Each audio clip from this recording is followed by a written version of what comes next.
42 वीर सपूत शहीद हो गए थे, किसी आतंकवादियों के भेंट चढ़ गए थे।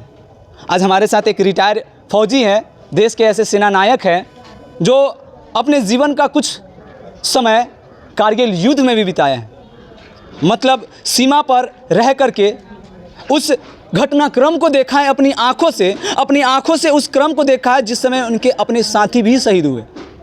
हाँ, आज हम उस क्रांतिकारी और वीर सपूत से जो भारत के रक्षा के लिए अपना योगदान दिए, आज हम उनसे बात करेंगे और पुलवामा अटैक पे कुछ हम दो शब्द पूछना चाहेंगे। सबसे पहले बहुत बहुत स्वागत है आपका और भावपूर्ण श्रद्धांजलि अर्पित करते हुए पुलवामा अटैक में जो हमारे वीर सपूत शहीद हुए उनके लिए क्या। पुलवामा अटैक के बारे में जब आप मेरे से पूछ रहे हैं तो उसके लिए मैं आप सबको एक ही बात बताना चाहता हूं को उसमें खाता इंडिया का था है और नाम लेता पाकिस्तान का।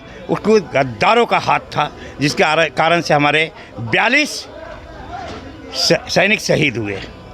अब जब 42 सैनिक शहीद हुए तो उनकी माताएं से पूछिए, उनकी बहन से पूछिए, उनकी बेटा से पूछिए, उनकी माँ से पूछिए कि उनके दिल में जब ये सूचना गया था तो क्या मिला होगा। लेकिन इस पे भी कुछ राजनीतिक पार्टियां हैं जो अपनी रोटी सेकते हैं और कहते हैं कि ये सब प्री प्लानिंग था। ऐसा जो कोई भी इंसान कितना भी बड़ा गद्दार होगा, मैं गद्दार वर्ड लगा रहा हूँ, एक फौजी, मैं गद्दार वर्ड लगा रहा हूँ, गद्दार वर्ड लगा रहा हूँ, गद्दार वर्ड। मैंने गद्दार वर्ड इसलिए बार बार बोल रहा हूँ, जो हिंदुस्तान का खाएगा वो कभी भी इस बात पर नहीं बोलेगा। लेकिन आपका क्वेश्चन आया राजनीतिक पार्टी तो ऐसे भी हैं, खाते इंडिया का नाम लेते पाकिस्तान का है। अब क्या मैं उस राजनीतिक पार्टी का नाम लेना सुने? सर्जिकल स्ट्राइक पे भी सवाल उठा कि सर्जिकल स्ट्राइक नाम का ऐसा कुछ हुआ ही नहीं था घटना। उन चूतिया से पूछिएगा, मैं चूतिया वर्ड बोल रहा हूँ। कभी तूने लड़ाई देखा है? अगर उसी जगह तुम्हारा बेटा शहीद हुआ हो रहता तो क्या प्रूफ चाहिए तुमको?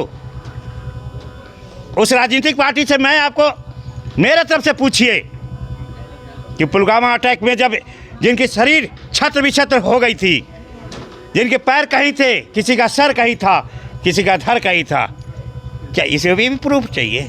क्या आपको लगता है कि इस बात में संदेह करना चाहिए भारत के वीर जो सैनिक हैं, जो अपनी क्षमता है, उनकी जो क्षमता है, जिस क्षमता से वो सर्जिकल स्ट्राइक किए और 300 से ज़्यादा आतंकवादियों को ढेर किए, क्या इसमें आपको संदेह है या फिर जो राजनीतिक पार्टियां संदेह जनित बात करते हैं? नहीं, मुझे इस सर्जिकल स्ट्राइक पर हंसी आ रहा है।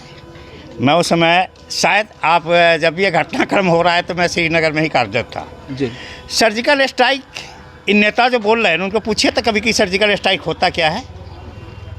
हमारे ब्लैक कमांडो जो गए थे और यहाँ पर आपके बिहार के भी एक लड़के हैं, कमांडो राकेश रंजन, अच्छा, ताज ओवाड़ा पर जो अटैक हुए थे, उनसे जाके पूछिए कि सर्जिकल स्ट्राइक, उन नेताओं को भेजिए उस कमांडो राकेश रंजन के पास कि सर्जिकल स्ट्राइक क्या प्लानिंग क्या था। इंडिया को तो पाकिस्तान की धरती पे घुस के, किसी के घर में घुस के कि आप मार रहे हैं, इससे ज़्यादा आपका अच्छा प्लानिंग क्या चाहिए। और मुझे गर्व है उस कमांडो पर, गर्व आप सबको होना चाहिए जो सर्जिकल स्ट्राइक कर करके वहाँ छत विछत कर करके और सही सलामत अपने इंडिया में आ गए। इससे ज़्यादा गर्व आपको क्या करें। उनको तो मैं बार बार सैल्यूट करता हूँ। आप कारगिल बोलते हैं, मैं उसको ऑपरेशन विजय बोलता हूँ। हमारे जो सैनिक लड़े थे उनसे पूछिए, 18 ग्रेनेडियर से पूछिए, 86 से पूछिए, 315 मीडियम से पूछिए, 255 मीडियम से पूछिए, 115 मीडियम से पूछिए कि उनकी क्या सामने टाइगर हिल 14 पॉइंट पर एक बार अटैक करना और आपके इंडिया की बफर्स जो पाकिस्तान की धूल चटाया था। हमारे साथ बहुत सिविलियन भी थे जो मुझे गोला उठा करके मदद करते थे। उन सबको आज भी मैं सैल्यूट करता हूँ।